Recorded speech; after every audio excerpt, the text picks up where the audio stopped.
Green board पर आप सभी का स्वागत है। मेरा नाम है मनदीप। अगर आप क्लास 9th पास कर चुके हो, क्लास 10th में आ चुके हो, तो कमेंट करके ये जरूर बताना कि साइंस सब्जेक्ट में आपके कितने मार्क्स आए हैं। अब इस वीडियो में हम बात करेंगे क्लास 10th का जो 2024-2025 वाला सेशन है, यानी कि 2025 में जो आपके एग्जाम्स होंगे उसके लिए साइंस सब्जेक्ट का क्या सिलेबस होगा। चैप्टर वाइज हर एक कॉन्सेप्ट मैं बताऊंगा, जो कॉन्सेप्ट आपने इस सिलेबस को कवर करने के लिए पढ़ना होगा। अब सिलेबस के साथ साथ आपको एक रोड मैप भी दिया जाएगा, यानी कि सिलेबस को किस तरह से कवर करना है वो भी मैं आपको बता दूंगा। तो सिलेबस की जानकारी सबसे पहले ले लेते हैं, शुरू करते हैं इसको नेक्स्ट पेज से।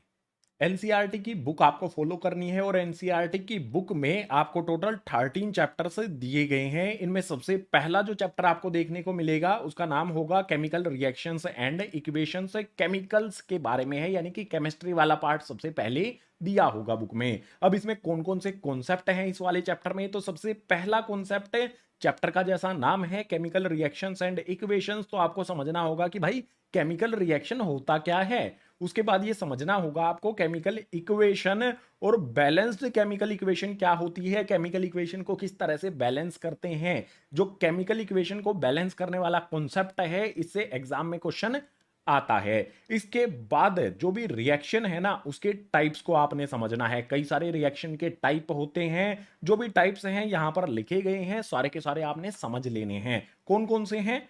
कॉम्बिनेशन रिएक्शन है, डीकंपोजिशन रिएक्शन है, डिस्प्लेसमेंट रिएक्शन है, डबल डिस्प्लेसमेंट रिएक्शन है, ऑक्सीडेशन रिडक्शन यहां पर है। इसके अलावा कोरोजन और रेंसिडिटी, ये रिएक्शन का टाइप नहीं है, ये अलग से कॉन्सेप्ट आएगा आपका। ठीक है, तो आपको ये 5 जो दिखाई दे रहे हैं ये रिएक्शन के टाइप समझने हैं। इसके बाद लास्ट में कोरोजन और रेंसिडिटी, बहुत ही इजी सा कॉन्सेप्ट आएगा, वो कंप्लीट कर लेना है। सबसे इजी चैप्टर यही है हमारी बुक का। ये चैप्टर आपका बेस बनाएगा केमिस्ट्री में, केमिकल इक्वेशंस को कैसे लिखना है वो समझाएगा। उसके बाद चैप्टर नंबर 2 आएगा। चैप्टर नंबर 2 हमारा यहां पर है एसिड्स एंड बेसिस। एसिड्स क्या होते हैं, बेसिस क्या होते हैं, ये आपने समझ लेना है सबसे पहले चैप्टर में। इनकी बेसिक प्रॉपर्टीज जो होती हैं, फिजिकल प्रॉपर्टीज होती हैं, उनके बारे में समझ लेना है। यानी कि एसिड का टेस्ट कैसा होता है। कभी भी एसिड को टेस्ट नहीं करना है, बस पता होना चाहिए कि अगर हम किसी एसिड को टेस्ट करते हैं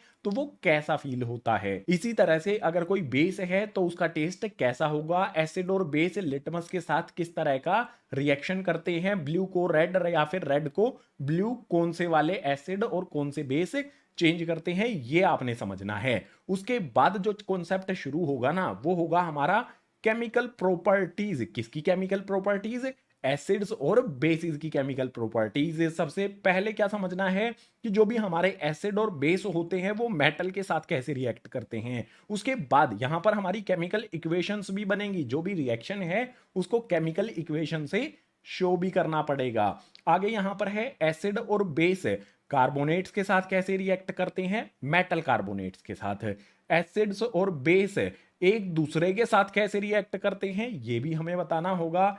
एसिड बेस मेटेलिक ऑक्साइड्स के साथ कैसे रिएक्शन करते हैं, इन सभी को, ये केमिकल प्रॉपर्टीज हैं एसिड्स और बेसिस की, हर एक प्रॉपर्टी के साथ आपको केमिकल इक्वेशन भी आनी चाहिए। इसके बाद नेक्स्ट आता है acids and bases in water. कोई भी एसिड है हमारे पास या बेस है, उसको वाटर में ऐड कैसे किया जाता है, इसका मेथड होता है गाइज। ऐसा नहीं है कि हम कुछ भी डाल देंगे एकदम से, मेथड होता है। वो मेथड आपको समझना है, कुछ इंपॉर्टेंट पॉइंट आपको यहां से समझने होंगे। इसके बाद इंपॉर्टेंट कॉन्सेप्ट हमारा आता है pH of acids and bases. जो भी हमारे पीएच होता है, पीएच एक स्केल होता है जिससे मापा जाता है कि कोई भी एसिड कितना स्ट्रॉन्ग है और कोई भी बेस कितना स्ट्रॉन्ग है। इसके बाद सोल्ट्स की बारी आ जाती है। कुछ स्पेसिफिक सोल्ट्स के बारे में हमें समझना होगा। सोल्ट्स क्या होते हैं? जो एसिड और बेस के रिएक्शन से प्रोडक्ट बनता है उसी को कहा जाता है सोल्ट्स। अब कई टाइप के होते हैं, जैसे यहां पर आप देखोगे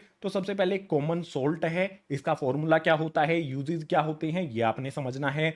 बेकिंग सोडा क्या होता है, इसका फॉर्मूला और इसके यूजेस, ये किस तरह से बनता है, सारी चीजें आपने समझनी है। इसी तरह से ब्लीचिंग पाउडर क्या होता है, इसका फॉर्मूला, ये किस तरह से फॉर्म होता है, बनता है, और इसके यूजेस आपने समझने हैं। इसी तरह से पीओपी कैसे बनेगा, पीओपी का फॉर्मूला क्या होता है और इसके यूजेस क्या होते हैं, ये आपने समझना है। और लास्ट में जो हमारा वॉशिंग सोडा होता है उसका क्या केमिकल फॉर्मूला होता है, किस तरह से वो बनता है और इसके यूजेस क्या क्या हैं, ये आपने समझ लेना है। जो भी यहां पर हमारे सोल्ट्स दिए गए हैं टोटल 5 हैं, इन पांचों सोल्ट्स में आपने समझने वाली चीजें क्या क्या हैं, ये पांचों सोल्ट किस तरह से बनते हैं, इनका केमिकल फॉर्मूला क्या होगा और हर एक सोल्ट के कम से कम 2 यूज आपको पता होने चाहिए, तो ये चैप्टर कंप्लीट हो जाएगा। इससे अलग एग्जाम में या फिर बुक में कुछ भी नहीं दिया गया है। इसके बाद चैप्टर नंबर 3 की बात करते हैं। चैप्टर नंबर 3 का नाम है मेटल्स एंड नॉन मेटल्स। थोड़ा सा डिफिकल्ट लेवल यहां पर बढ़ जाता है। इसमें क्या करना होगा, सबसे पहले physical properties of metals and non metals. जो भी हमारे मेटल्स होते हैं, नॉन मेटल्स होते हैं, दोनों की फिजिकल प्रॉपर्टीज आपने समझनी है, जो बहुत आसान है। मुश्किल क्या है इस चैप्टर में, chemical properties of metals and non metals. जो भी हमारे मेटल्स होते हैं, नॉन मेटल्स होते हैं, उनकी केमिकल प्रॉपर्टीज है, क्योंकि इनमें हमें केमिकल इक्वेशन भी लिखनी पड़ेगी। जैसे मेटल को अगर एयर में बर्न करेंगे तो क्या होगा, किस तरह की केमिकल इक्वेशन बनेगी, ये हमें समझना होगा। इसके बाद मेटल रिएक्ट विद वाटर, अगर पानी के साथ मेटल रिएक्ट करता है तो क्या होगा, केमिकल इक्वेशन से हमें शो करना पड़ेगा। बिल्कुल इसी तरह से metal react with other metals, metal salts, एक मेटल दूसरे मेटल सोल्ट्स के साथ कैसे रिएक्शन करता है, ये भी आपको समझना पड़ेगा। इसके बाद मोस्ट इंपॉर्टेंट कॉन्सेप्ट जो मुझे लगता है पर्सनली, इसका हम आगे भी यूज करते हैं फर्दर क्लासेस में, वो है गाइज रिएक्टिविटी सीरीज है। कौन सा मेटल ज्यादा रिएक्टिव है, कौन सा मेटल कम रिएक्टिव है, रिएक्टिविटी सीरीज हमें बताती है। इसके बाद हमारा जो कॉन्सेप्ट आता है ना, उसमें कहा गया है कि भाई जो भी मेटल हैं और नॉन मेटल हैं वो एक दूसरे के साथ कैसे रिएक्ट करते हैं, आयनिक कंपाउंड्स कैसे बनते हैं, मेटल और नॉन मेटल के रिएक्शन से बनते हैं। ये आयनिक कंपाउंड में एक डॉट स्ट्रक्चर होगा, वो आपने समझ लेना है। इसके बाद नेक्स्ट है अकरेंस ऑफ मेटल्स। जो भी हमारे मेटल्स हैं वो किस तरह से अकर होते हैं, किस तरह से बनते हैं, किस तरह से हम उनको एक्सट्रैक्ट करते हैं और क्या होते हैं, या फिर जो हमारे मेटल हमारी अर्थ से हमें मिलते हैं उनकी रिफाइनिंग कैसे की जाती है, ये लास्ट में कॉन्सेप्ट आ जाते हैं। तो chapter number 3 metals and non metals में हमारे जो भी कॉन्सेप्ट पढ़ने हैं वो सारे के सारे मैंने आपको यहां पर नोट करवा दिए हैं। अब चैप्टर नंबर 4 आ जाते हैं, जो मोस्ट डिफिकल्ट चैप्टर आपका रहेगा। जो भी स्टूडेंट क्लास 10th में है उसको 2 चैप्टर सबसे ज्यादा डिफिकल्ट लगते हैं। एक है यहां पर carbon and it's compounds, chapter number 4 है। इससे नेक्स्ट वाला चैप्टर कौन सा है, कमेंट करके मुझे जरूर बताओ। अगर नहीं पता है तो वो चैप्टर आने दो, मैं बताऊंगा, वो सबसे डिफिकल्ट चैप्टर होगा। सो चैप्टर नंबर 4 है कार्बन एंड इट्स कंपाउंड। से इसमें क्या क्या चीजें समझनी है, सबसे पहले basic points of carbon. Carbon क्या है, इसका जो भी एटॉमिक नंबर क्या है, एटॉमिक मास क्या है, ये बेसिक बेसिक पॉइंट आपने समझ लेने हैं। इसकी वैलेंसी क्या है।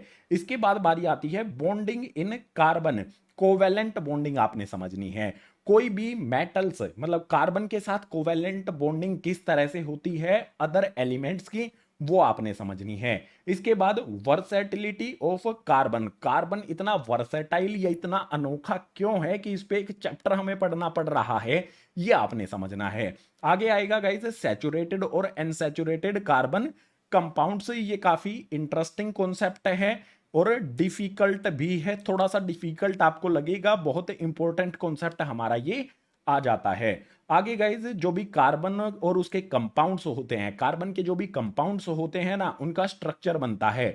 रिंग्स टाइप के स्ट्रक्चर बनते हैं, चेन टाइप के स्ट्रक्चर बनते हैं और ब्रांचेस टाइप के स्ट्रक्चर बनते हैं। सारे स्ट्रक्चर आपको पता होने चाहिए, एग्जाम में आते हैं। आगे आएगा guys functional group. Functional group क्या होता है, जब कार्बन कंपाउंड बनते हैं तो उन्हीं में ऐड होता है गाइज फंक्शनल ग्रुप है। इसके बाद होमोलोजस सीरीज आ जाती है, नोमेनक्लेचर आ जाता है। नोमेनक्लेचर में जो भी कार्बन कंपाउंड्स होते हैं उनकी नेमिंग की जाती है, उनका नाम रखा जाता है।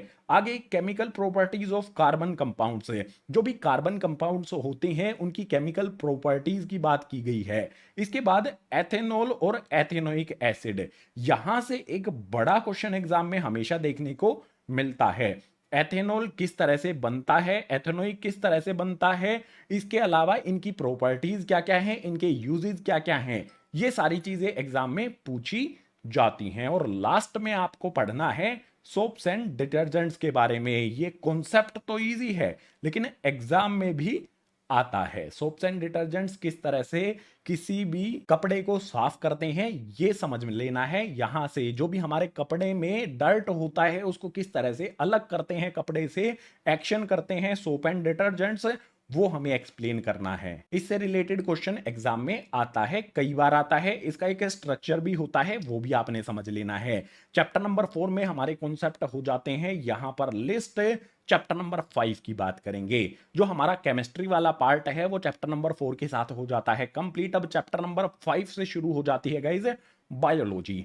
बायोलॉजी में हमारा चैप्टर है लाइफ प्रोसेसेस। लाइफ प्रोसेसेस में लिविंग थिंग्स के बारे में बेसिक डिटेल्स आपने जाननी है कि लिविंग थिंग्स क्या होते हैं, किस किस टाइप के होते हैं। लिविंग थिंग्स को अगर हम क्लासिफाई करें तो प्लांट्स होते हैं और एनिमल्स होते हैं। और आपको बता दूं कि जो ह्यूमन बींग्स हैं वो एनिमल्स में आते हैं। बायोलॉजी में ह्यूमन बींग्स को, आपको और मुझे एनिमल्स कहा गया है। अब जो भी लिविंग थिंग्स हैं, प्लांट्स और एनिमल्स, इनमें न्यूट्रिशन किस तरह से होता है, रेस्पिरेशन, ट्रांसपोर्टेशन और एक्सक्रीशन किस तरह से होता है, ये आपको समझना है। बिल्कुल यही चीजें आपको एनिमल्स के बारे में समझनी है। जो भी ह्यूमन बींग्स होते हैं उनमें न्यूट्रिशन, रेस्पिरेशन, ट्रांसपोर्टेशन और एक्सक्रीशन किस तरह से होता है ये समझ लेना है। इसके अलावा एक कॉन्सेप्ट और आता है कि nutrition in single cell organism. ऐसे ऑर्गेनिज्म जो सिंगल सेल से बने होते हैं उसमें न्यूट्रिशन किस तरह से होता है। सिंगल सेल कौन सा होता है? सिंगल सेल ऑर्गेनिज्म होता है गाइज अमीबा। अमीबा में किस तरह से न्यूट्रिशन होता है इसका एक कॉन्सेप्ट आता है और अमीबा से रिलेटेड एग्जाम में क्वेश्चन कई बार देखने को मिला है। चैप्टर नंबर 5 में आपको एनिमल्स और प्लांट्स से जो भी हमारे ये कॉन्सेप्ट हैं, न्यूट्रिशन, रेस्पिरेशन, ट्रांसपोर्टेशन और एक्सक्रीशन, ये डिटेल में समझ लेने हैं। इसके अलावा इसमें डायग्राम भी हैं। जो ह्यूमन डाइजेस्टिव सिस्टम है उसका डायग्राम आता है, नेफ्रॉन का डायग्राम आता है, प्लांट की लीफ में जो स्टोमेटा होता है उसका भी डायग्राम आता है। ठीक है, कुछ सिंपल सिंपल डायग्राम्स हैं, उनको भी कवर कर लेना है। लाइफ प्रोसेसेस में यही कॉन्सेप्ट आएंगे। ये डिफिकल्ट हैं, पेज पर आपको बहुत सिंपल लग रहे होंगे लेकिन बहुत डिटेल में इनको समझना पड़ेगा। चैप्टर नंबर 5 में हमारे कॉन्सेप्ट हुए। अब चैप्टर नंबर 6 पर आते हैं। चैप्टर नंबर 6 को कहा गया है कंट्रोल एंड कोऑर्डिनेशन। जो हमारी बॉडी होती है, एनिमल की जो बॉडी होती है उसको वो बॉडी किस तरह से कंट्रोल करती है। जैसे मेरा हाथ इस तरह से मूव कर रहा है तो मैं इसको किस तरह से कंट्रोल कर पा रहा हूं, ये चीजें आपने समझनी है। अब यहां पर सबसे पहले क्या करना होगा, नर्वस सिस्टम को समझना होगा। उसके बाद नर्वस सिस्टम में ही रिफ्लेक्स एक्शन क्या होता है, ह्यूमन ब्रेन का डायग्राम भी आएगा और ह्यूमन ब्रेन किस तरह से, ह्यूमन ब्रेन के जो पार्ट्स होते हैं और उन पार्ट्स के क्या क्या वर्क होते हैं ये आपने समझने हैं। ठीक है, यहां से डायग्राम भी देखना है आपने। इसके अलावा बाद में स्पाइनल कोड का एक छोटा सा कॉन्सेप्ट आएगा, वो भी समझना है। मेनली यहां पर रिफ्लेक्स एक्शन आपने समझना है। रिफ्लेक्स आर्क रिफ्लेक्स एक्शन में ही आएगा, वो आपने समझना है। रिफ्लेक्स आर्क का यहां पर डायग्राम भी आता है, ह्यूमन ब्रेन का भी डायग्राम आता है, समझ लेना है। स्पाइनल कोड के बारे में 2-4 लाइनें आपको मिलेंगी, वो समझ लेनी है। इसके बाद बारी आएगी नर्वस सिस्टम में। हम समझेंगे कि हम ह्यूमन बीइंग्स जो हैं वो किस तरह से बॉडी पर कंट्रोल करते हैं, उसको किस तरह से कोऑर्डिनेट करते हैं। उसके बाद कोऑर्डिनेशन इन प्लांट्स आ जाएगा। कोऑर्डिनेशन इन प्लांट्स में क्या समझोगे कि प्लांट किस तरह से कोऑर्डिनेट करते हैं, रिस्पॉन्स कैसे करते हैं, स्टिमुलस यानी कि अचानक से प्लांट के आसपास कोई बदलाव हो जाता है वो उसका रिस्पॉन्स कैसे करते हैं। इसी तरह से movement due to growth, plant में ग्रोथ की मूवमेंट होती है वो किस तरह से होती है। प्लांट भी जो है ना अपने आसपास जो उसके चेंज होता है प्लांट के आसपास है उसके प्रति वो एक्शन करता है। वही चीजें हमें यहां से समझ लेनी है कोऑर्डिनेशन इन प्लांट्स से। इसके बाद गाइज हॉर्मोन्स की बात की गई है। हर एक ह्यूमन बीइंग्स में और प्लांट्स में हॉर्मोन्स होते हैं। वो हॉर्मोन्स भी एक्शन करते हैं। जो हमारे आसपास में बदलाव हुए हैं, अचानक से हमारे आसपास कोई बदलाव हो जाता है तो हॉर्मोन्स हमारी बॉडी में एक्टिवेट हो जाते हैं और वो एक्शन करते हैं। ठीक है, अब यहां पर कौन कौन से हार्मोन की बात करनी है, हमें बात करनी है ग्रोथ हार्मोन की, इंसुलिन, टेस्टोस्टेरोन, एंड्रेलिन रिलीजिंग हार्मोन की। ये हार्मोन्स होते हैं ह्यूमन बींग्स में। इसके अलावा गाइज 2 या 3 हार्मोन होते हैं प्लांट के जो इस पेज पर नहीं लिखे गए हैं लेकिन उनके बारे में भी आपने समझ लेना है। चैप्टर नंबर 6 से कंट्रोल एंड कोऑर्डिनेशन में आपने ये कॉन्सेप्ट समझ लिए तो चैप्टर कंप्लीट हुआ। चैप्टर नंबर 7 पर आएंगे। चैप्टर नंबर 7 यहां पर आ जाता है guys, how do organism reproduce. जो भी ऑर्गेनिजम्स हैं, प्लांट वाले भी और एनिमल यानी कि ह्यूमन बींग्स वाले भी, वो किस तरह से प्रोड्यूस होते हैं। यहां पर बात की गई है सबसे पहले वेरिएशंस की। जैसे आप हो, अपने माता पिता से थोड़े से अलग हो, बिल्कुल सेम नहीं हो, वेरिएशंस हैं थोड़ी बहुत आप में। आपके जो आने वाले संतान होगी उनमें भी, आने वाले जो आपके बच्चे होंगे उनमें भी थोड़ी बहुत वेरिएशंस मिलेंगी। तो ये वेरिएशंस क्या होती हैं डिटेल में समझ लेना है इसको, बहुत छोटा सा कॉन्सेप्ट है। उसके बाद नेक्स्ट आता है mode of reproduction by single cell. जो सिंगल सेल वाले ऑर्गेनिजम्स होते हैं उनमें किस तरह से रिप्रोडक्शन होता है, क्या क्या चीजें समझनी है आपको। सबसे पहले फ्यूजन किसमें होता है ये आपने समझ लेना है, हर एक का आपको एग्जाम्पल भी पता होना चाहिए। फ्रेगमेंटेशन का, रीजनरेशन किसमें होता है, बडिंग किसमें होता है, वेजिटेटिव प्रोपोगेशन किसमें होता है, स्पोर फॉर्मेशन किसमें होता है, ये सारी चीजें आपको पता होनी चाहिए। जो सिंगल सेल के ऑर्गेनिज्म होते हैं उनमें रिप्रोडक्शन इन मोड से होता है, हर एक का आपको पता होना चाहिए कि कौन से मोड से कौन से ऑर्गेनिज्म में रिप्रोडक्शन होता है। आगे बात करेंगे गाइस सेक्सुअल रिप्रोडक्शन की। सेक्सुअल रिप्रोडक्शन प्लांट का भी देखेंगे और एनिमल्स का भी देखेंगे, किस तरह से ये सेक्सुअल रिप्रोडक्शन होता है। यहां पर जो प्लांट है ना, इसमें एक डायग्राम आता है फ्लावर का, ठीक है। प्लांट जो सेक्सुअल रिप्रोडक्शन होता है प्लांट में, उसका डायग्राम आता है फ्लावर का, उसको आपने, इंपॉर्टेंट है वो डायग्राम। इसके अलावा जो एनिमल में रिप्रोडक्शन होता है, इसके दो डायग्राम इंपॉर्टेंट हैं। कौन कौन सा, मेल रिप्रोडक्टिव सिस्टम और फीमेल रिप्रोडक्टिव सिस्टम। तो तीन डायग्राम यहां से इंपॉर्टेंट हमारे हो जाते हैं, जो एग्जाम में कई बार आते रहे हैं, आगे भी आएंगे। इसके बाद लास्ट में बात की गई है रिप्रोडक्टिव हेल्थ की, बहुत छोटा सा कॉन्सेप्ट है। चैप्टर नंबर 7 में इतना ही करना है। अब बात करेंगे चैप्टर नंबर 8 की। चैप्टर नंबर 8 की बात करते हैं। चैप्टर नंबर 8 का नाम है हेरिडिटी। लॉकडाउन से पहले, कोरोना से पहले इस चैप्टर का नाम होता था हेरिडिटी एंड एवोल्यूशन। तो आधा चैप्टर हटा दिया गया है सिलेबस से, अब सिर्फ पढ़ना है आपको हेरिडिटी। क्या क्या कॉन्सेप्ट हैं, बहुत छोटा सा चैप्टर है। सबसे पहले वेरिएशंस ड्यूरिंग रिप्रोडक्शन। रिप्रोडक्शन के दौरान जो वेरिएशंस हैं, क्या होते हैं वेरिएशंस, ये आपने पीछे वाले चैप्टर में समझ लिया है। अब रिप्रोडक्शन के दौरान जो वेरिएशंस होते हैं उनकी कुछ डिटेल्स यहां पर दी गई हैं। इसके बाद सारा का सारा कॉन्सेप्ट हेरिडिटी पर आकर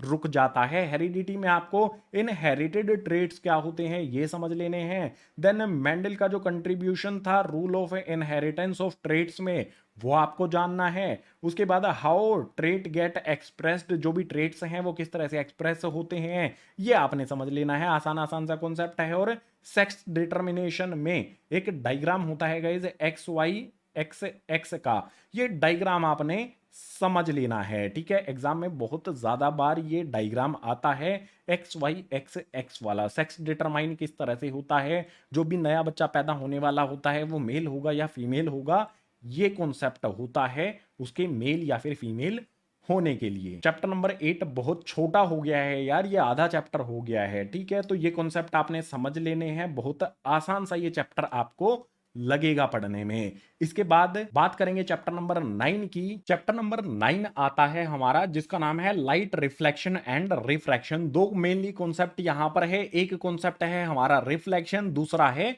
रिफ्रैक्शन। अब यहां पर हम सबसे पहले बात करेंगे रिफ्लेक्शन ऑफ लाइट की। लाइट का रिफ्लेक्शन किस तरह से होता है, इससे रिलेटेड कुछ कॉन्सेप्ट हैं वो आपने समझने हैं। उसके बाद क्या होगा, स्फेरिकल मिरर्स क्या क्या होते हैं। दो तरह के स्फेरिकल मिरर्स होते हैं गाइस, एक होता है कॉनकेव मिरर, दूसरा होता है कॉन्वेक्स मिरर। इसके बाद image form by spherical mirror. जो भी ये दो टाइप के मिरर होते हैं, इनसे इमेज किस तरह से बनती है, इसके रे डायग्राम बनते हैं, वो रे डायग्राम आपको बनाने आने चाहिए। इसके बाद फॉर्मूला आता है साइन कन्वेंशन का मिरर्स के लिए, इससे रिलेटेड न्यूमेरिकल्स बनेंगे जो आपको सोल्व करने हैं। एक फॉर्मूला है, उससे रिलेटेड न्यूमेरिकल्स हैं। फॉर्मूला अगर आता है तो न्यूमेरिकल्स भी इजीली आप समझ पाओगे। इसके बाद मिरर फॉर्मूला और मैग्निफिकेशन आता है, ये भी एक छोटा सा कॉन्सेप्ट आपका बनता है, लेकिन इजी सा कॉन्सेप्ट है ये वाला।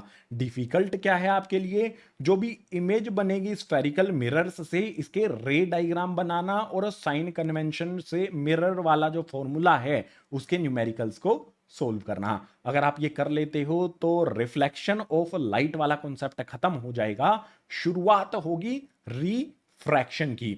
रिफ्रैक्शन में क्या होगा, रिफ्रैक्शन ऑफ लाइट में रिफ्रैक्शन थ्रो ग्लास स्लैब है, ग्लास की स्लैब होती है रेक्टेंगुलर वाली, उससे लाइट को पास किया जाएगा, रिफ्रैक्ट होगी लाइट।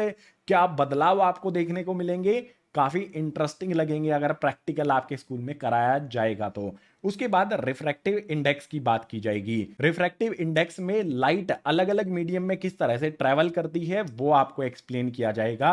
देन आएगा next refraction by spherical lenses.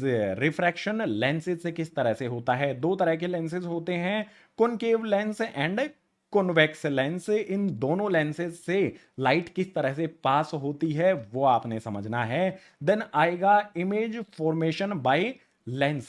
जो भी लेंस होते हैं हमारे ये दोनों टाइप के, इनसे इमेज किस तरह से फॉर्म होती है उसके लिए रे डायग्राम होंगे, वो इंपॉर्टेंट है आपके लिए। आगे साइन कन्वेंशन फॉर्मूला आएगा लेंसेज का, और इस फॉर्मूले से रिलेटेड आपके न्यूमेरिकल भी देखने को मिलने वाले हैं। देन इसके बाद लेंस वाला फॉर्मूला आएगा और मैग्निफिकेशन वाला फॉर्मूला आएगा, ये चीजें बहुत सिंपल लगेंगी आपको। लास्ट में मिलेगा पावर ऑफ लेंस, ये भी एक अच्छा सा कॉन्सेप्ट है, 1 या 2 नंबर का क्वेश्चन पावर ऑफ लेंस से भी बनेगा आपके एग्जाम में। चैप्टर नंबर 9 में रिफ्लेक्शन ऑफ लाइट और रिफ्रैक्शन ऑफ लाइट के जितने भी कॉन्सेप्ट दिए गए हैं बुक में सारे आपको पढ़ने हैं। स्पेशली यहां पर मैं आपको फिर से कहूंगा, रे डायग्राम जो बनेगा मिरर का भी और लेंस का भी, वो डिटेल में आपने समझ लेने हैं, तो चैप्टर नंबर 9 कंप्लीट हो जाएगा। चैप्टर नंबर 10 पर आ जाते हैं। चैप्टर नंबर 10 का नाम है human I and colourful world. एक यू हमने यहां पर ज्यादा लिख दिया है तो उसको मैं कट कर देता हूं। ह्यूमन आई में सबसे पहले आपको ह्यूमन आई का डायग्राम इंपॉर्टेंट है। ह्यूमन आई के डायग्राम के बाद उसके जो पार्ट्स होते हैं उनका क्या क्या काम होता है, उनकी फंक्शनिंग क्या क्या है, ये आपको पता होनी चाहिए। इसके बाद डिफेक्ट्स क्या क्या होते हैं विजन के, जैसे मैं यहां पर चश्मे का यूज करता हूं, ग्लासेस का यूज करता हूं, क्योंकि मुझे पास वाली चीजें ज्यादा क्लियर दिखाई नहीं देती हैं, इसीलिए मैं ग्लासेस का यूज करता हूं। तो जो ह्यूमन आईज में डिफेक्ट होता है विजन में देखने में, उसके वो क्या क्या डिफेक्ट्स हैं और उनको किस तरह से करेक्ट किया जाता है। क्या क्या करेक्शन, क्या क्या डिफेक्ट हैं, एक तो होता है मायोपिया, दूसरा हाइपरमेट्रोपिया और तीसरा होता है प्रेसबायोपिया। ये 3 डिफेक्ट होते हैं ह्यूमन आई में, इनको किस तरह से करेक्ट करना है ये भी आपको पता होना चाहिए। सारी डिटेल बुक में दी गई है, इस पे वीडियो भी बनाई गई है। इसके बाद लाइट थ्रो प्रिज्म, जो ग्लास प्रिज्म हमारा होता है, अगर उससे हम लाइट को पास करेंगे तो क्या होगा। इसी तरह से dispersion of white light, glass prism से हम लाइट को पास करेंगे तो वो 7 अलग अलग रंगों में बट जाती है, डिस्पर्स हो जाता है लाइट का। उसके बाद एटमॉस्फेरिक रिफ्रैक्शन की बात आ जाती है। एटमॉस्फेरिक रिफ्रैक्शन में हम क्या चीजें समझेंगे कि भाई जो तारे हमको रात को दिखाई देते हैं वो टिमटिमाते क्यों हैं, वो एटमॉस्फेरिक रिफ्रैक्शन की वजह से होते हैं। इसके बाद सनराइज और सनसेट से एक कॉन्सेप्ट आएगा कि सन सेट हो जाता है उसके बाद भी हमें सन दिखाई देता रहता है, ठीक है, इस तरह का कोई कॉन्सेप्ट है। आगे स्कैटरिंग ऑफ लाइट का कॉन्सेप्ट होगा, जिसमें आपको टिंडल इफेक्ट और जो आसमान का रंग नीला दिखाई देता है उससे संबंधित कॉन्सेप्ट आपको एग्जाम में देखने को मिल जाएंगे, बुक में उनकी एक्सप्लेनेशन दी गई है। चैप्टर नंबर 10 में ह्यूमन आई से रिलेटेड जो भी हमारे कॉन्सेप्ट हैं सारे समझ लेने हैं। उसके बाद ये अदर कॉन्सेप्ट हैं, इनको भी डिटेल में समझ लेना है। ह्यूमन आई वाला कॉन्सेप्ट कंप्लीट हो जाएगा। इन्हीं कॉन्सेप्ट के साथ अब चैप्टर नंबर 11 के लिए मूव करेंगे। चैप्टर नंबर 11 ये है गाइज इलेक्ट्रिसिटी। इलेक्ट्रिसिटी के न्यूमेरिकल बहुत इंपॉर्टेंट हैं, तो क्या क्या पढ़ना है आपको, इलेक्ट्रिक करंट क्या है और इलेक्ट्रिक सर्किट कैसे बनता है ये आपको पता होना चाहिए। पोटेंशियल डिफरेंस क्या होता है, ओम्स लॉ क्या होता है। ओम्स लॉ यहां पर इंपॉर्टेंट हो जाता है क्योंकि यहां से हमारा बेस बनता है इलेक्ट्रिसिटी का, और ओम्स लॉ से रिलेटेड कुछ न्यूमेरिकल भी एग्जाम में देखने को मिल जाएंगे। इसके बाद रेसिस्टेंस ऑफ कंडक्टर, जो भी हमारे कंडक्टर होते हैं उनका रेसिस्टेंस क्या होता है, resistance of system of resistors, जो भी हमारे रेसिस्टर्स होते हैं ना, उसके मतलब अगर कई सारे रेसिस्टर हमारे हैं तो उसकी वजह से रेसिस्टेंस पर क्या फर्क पड़ता है। जो भी हमारे ये रेसिस्टर्स है ना, ये दो तरह से होते हैं, एक तो सीरीज में लगा सकते हैं, एक पैरेलल लगा सकते हैं। दोनों से रिलेटेड आपको न्यूमेरिकल्स देखने को मिलेंगे, तो ये वाला कॉन्सेप्ट आपने ध्यान से समझना है। दो तरह से होते हैं, रेसिस्टर्स को अगर सीरीज में लगाएंगे तो रेसिस्टेंस क्या होगा, रेसिस्टर्स को अगर पैरेलल लगाएंगे तो रेसिस्टेंस क्या होगा। दोनों कंडीशन के लिए फॉर्मूला होता है, समझ लेना है उसको। आगे बात करेंगे heating effect of electric current की। इलेक्ट्रिक करंट की वजह से हीटिंग होती है और इसकी एप्लीकेशंस यानी कि यूजेस भी होते हैं, ये चीजें आपने समझ लेनी है। लास्ट में इलेक्ट्रिक पावर की बात की गई है, आसान सा कॉन्सेप्ट है, इसको भी समझ लेना है। तो चैप्टर इलेक्ट्रिसिटी कंप्लीट हो जाएगा। जो इलेक्ट्रिसिटी कॉन्सेप्ट, जो हमारा इलेक्ट्रिसिटी वाला चैप्टर है, ये थोड़ा सा लेंदी है, थोड़ा सा डिफिकल्ट भी है, तो बहुत जरूरी है कि इस चैप्टर के आपने नोट्स बनाने हैं। ज्यादा फोकस इस चैप्टर पर करना है तो इजी लगने लग जाएगा। बात करेंगे चैप्टर नंबर 12 की। ये है सबसे ज्यादा डिफिकल्ट चैप्टर। अभी तो 2023 के बाद जो नई एनसीईआरटी की बुक आई है, इसमें से कुछ कॉन्सेप्ट हटा दिए गए हैं, लेकिन स्टिल ये डिफिकल्ट चैप्टर है।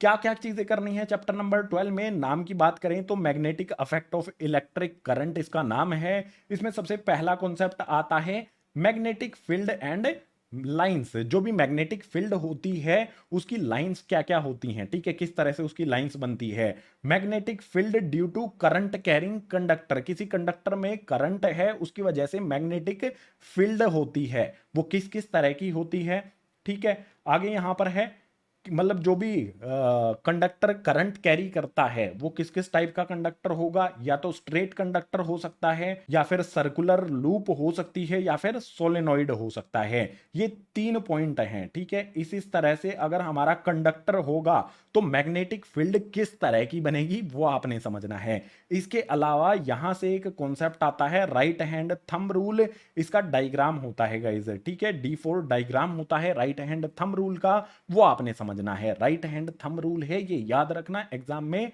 इसका डायग्राम भी आ जाता है और इससे रिलेटेड क्वेश्चन भी पूछा जा सकता है। इसके बाद जो हमारा नेक्स्ट पॉइंट है वो है force on conductor in magnetic field. अगर कोई कंडक्टर मैग्नेटिक फील्ड में है तो उस पर कोई फोर्स होती है, वो फोर्स किस तरह से वर्क करती है ये आपने समझना है। इसमें हमारा कॉन्सेप्ट आएगा फेल्मिंग का लेफ्ट हैंड रूल, ये भी हमारा इंपॉर्टेंट हो जाता है। दो चीजें हैं, राइट हैंड थंब रूल और फेल्मिंग का लेफ्ट हैंड रूल, दोनों चीजें आपने समझ लेनी है। ज्यादा चांसेस हैं एग्जाम में यही इन्हीं में से क्वेश्चन बने, या तो राइट हैंड थंब रूल से या फिर फेल्मिंग के लेफ्ट हैंड रूल से। इसके बाद डोमेस्टिक इलेक्ट्रिक सर्किट क्या होता है, इससे रिलेटेड न्यूमेरिकल भी देखने को मिल सकता है, एक छोटा सा न्यूमेरिकल बनता है, ठीक है। जो भी हमारा घरों में इलेक्ट्रिक सर्किट होता है उससे रिलेटेड क्वेश्चन एग्जाम में आएगा, उसको सोल्व कर लेना है इस कॉन्सेप्ट को समझ के। चैप्टर नंबर 12 के साथ जो फिजिक्स वाला पार्ट है वो कंप्लीट हो जाता है। अब एक चैप्टर बचा है, उसका नाम है हमारा chapter number 13 our environment. Our environment में क्या क्या चीजें बात की गई हैं, हमारे इकोसिस्टम की बात की गई है और उसके कंपोनेंट्स जो हैं उनकी बात की गई है।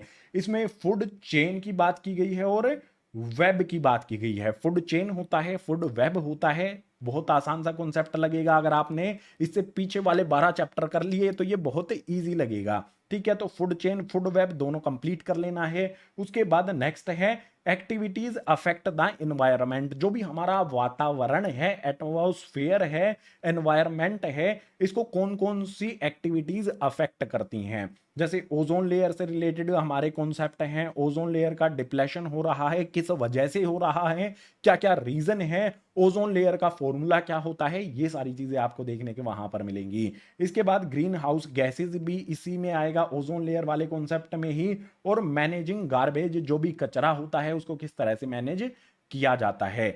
ये बात थी यहां पर सिलेबस की। जो भी सिलेबस हमारा क्लास 10th साइंस सब्जेक्ट का है 2025 में जो एग्जाम्स होंगे उसके लिए हर एक चैप्टर वाइज मैंने पॉइंट टू पॉइंट कॉन्सेप्ट आपको एक्सप्लेन कर दिया है। अब बात करेंगे रोड मैप की। कैसे करेंगे इस सिलेबस को कंप्लीट? रोड मैप समझना है सिलेबस को कंप्लीट करने के लिए, तो उसके लिए जाना होगा हमें कंप्यूटर स्क्रीन पर। सिलेबस को जल्दी से जल्दी कवर करने के लिए आपको YouTube ओपन करना है, सर्च करना है ग्रीन बोर्ड। ग्रीन बोर्ड पर आपको पूरा साइंस और मैथ का सिलेबस कवर कराएंगे। आपका जो भी सिलेबस होगा सारा कवर करा देंगे जल्दी से जल्दी। अगर मैथ का सिलेबस क्या है इस चीज को लेकर आप कंफ्यूज हो तो ये वाली वीडियो देख लेनी है आपने। अब बात करेंगे हम साइंस का सिलेबस पूरा कैसे करना है। तो देखो साइंस की वैसे वीडियोज हैं, आप चैनल पर आओगे तो सबसे पहले आपको यहाँ पर साइंस की वीडियोज ही देखने को मिलेंगी। ये है चैप्टर नंबर 1, ये है चैप्टर नंबर 6। इसके अलावा और भी चैप्टर्स कराए गए हैं। अगर सारे चैप्टर आपको चाहिए तो वो कहाँ पर मिलेंगे? यहाँ पर आना है आपको प्लेलिस्ट पर। प्लेलिस्ट पर क्लिक करके जो भी साइंस वाली प्लेलिस्ट है ना उसको ढूंढ लेना है। कहाँ पर है भैया? मेरे नीचे छुपी हुई है, मुझे यहाँ पर आना होगा। ये आपको दिख रही है, ये है class 10th science NCERT CBSE. इस प्लेलिस्ट में आपको सारी वीडियोस मिल जाएंगी। इस प्लेलिस्ट की एक भी वीडियो को आपने मिस नहीं करना है। मैं इस पर क्लिक करूंगा तो आपके सामने जो भी वीडियो है चैप्टर नंबर 1 की ये वीडियो है, ठीक है, ये प्ले हो गई है। इसके अलावा देखो how to balance chemical equation, acid bases and salts, light reflection and refraction, 2 video बनाई गई हैं इसकी, ठीक है। Metals and non metals, electricity यहां पर कराया गया है। ये चैप्टर है, ठीक है। इलेक्ट्रिसिटी है, लाइफ प्रोसेस है। इसके बाद केमिकल इक्वेशन को किस तरह से बैलेंस किया जाता है वो है। ह्यूमन आई वाला चैप्टर है। कार्बन एंड इट्स कंपाउंड वाला चैप्टर है। Control and coordination, how do organism reproduce. बहुत सारे चैप्टर इसमें पहले से ऐड कर रखे हैं। जो बचे हुए चैप्टर हैं वो भी ऐड कर देंगे। कहने का मतलब ये है कि अब की बार सारा सिलेबस कवर कराएंगे, मैथ का भी और साइंस का भी डिटेल में कराएंगे। और जब एग्जाम आसपास होंगे तो आपको इंपॉर्टेंट क्वेश्चंस भी बताऊंगा और प्रीवियस एग्जाम्स में जो क्वेश्चंस आए हैं उनकी प्रैक्टिस भी कराऊंगा। तो उम्मीद करता हूं सिलेबस और रोड मैप दोनों चीजें आपको समझ आई होंगी। अगर आई हैं तो वीडियो को लाइक कर देना, अपने क्लासमेट्स के साथ शेयर कर देना। जितने भी नए स्टूडेंट्स हैं चैनल को सब्सक्राइब कर लेना। क्लास 10th की जो एजुकेशनल वीडियोस हैं इसी तरह से कंटिन्यू चैनल पर आती रहेंगी। मैं मिलूंगा आपसे इसी तरह की नेक्स्ट एजुकेशनल वीडियो में।